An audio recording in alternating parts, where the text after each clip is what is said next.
thanks for joining me again for another Pixie Talks review vlogs. Pixie Talks, reviews and vlogs at Pixie Talks. So, as I am certain is the case for a lot of you as well, the last couple months of my life have been pretty dominated by a certain new video game recently released for the 3DS.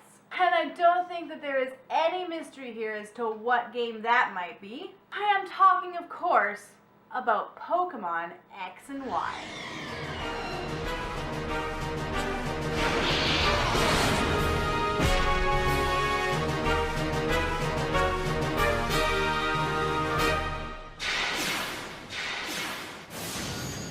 Okay, look, I've been a huge Pokemon fan ever since elementary school when the show first made its way over to North America.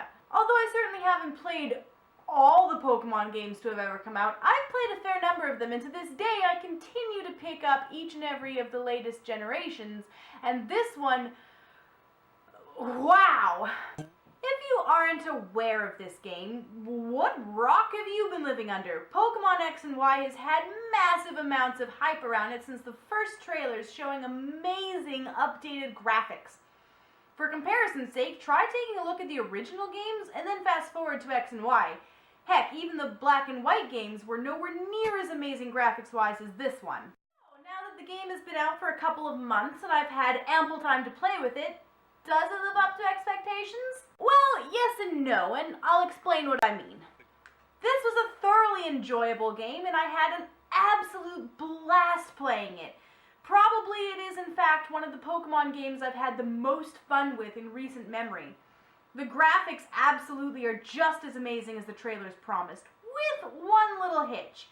It's not all in 3D. Only certain parts of the game make use of the 3D function, and most of the game is all in 2D, which is kind of a bummer when the whole point of the 3DS system is to implement 3D. It can make it a little bit jarring when the 3D turns on because it wasn't there a moment ago. I tended to not even bother with the 3D because they didn't work it into the game enough to make it worthwhile. However, that doesn't mean that the graphics weren't amazing, because they totally were. Oh my gosh, so many angles and zooms and wow! And of course, the battles. It was hyped that the battles were going to be fully animated this time around, with showing the Pokemon actually using their attacks. Well, again, not quite, but pretty darn close.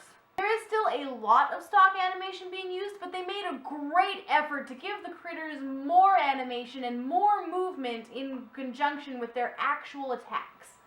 Gameplay-wise, the core of the game functions pretty much exactly the same as any other Pokemon game, but we did get a whole ton of new side features, including Pokemon ME, where you get to pet, feed, and play with your Pokemon in various mini-games. A training minigame where you can up their stats, which I had a lot of fun with, but probably the most awesome new feature here was, oh my gosh, character customization.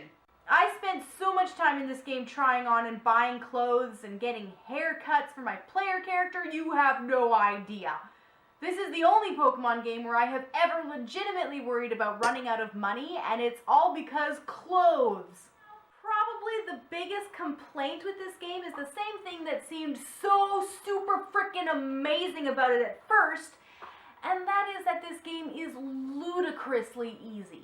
This game literally hands you everything. You don't have to hunt around for forever to find key HMs, they are just given to you at random absolutely everywhere. Most of them aren't even required to progress further into the game, they just get you into completely optional bonus areas.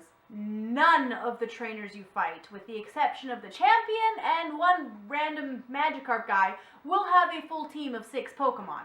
Not even your rival, Team Flare leaders, or even the Elite Four. At first this feels amazing, like, hey, cool! 2 starters! But as you continue to play, it just continues to give you everything as it goes, without making you work for anything.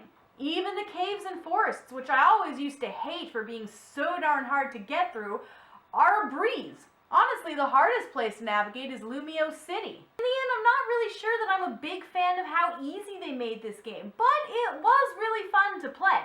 I loved all the added features, and they better never take away character customization because, oh my gosh, so awesome. Now, if only for the next game they would bring back having the first Pokemon in your party follow you around everywhere.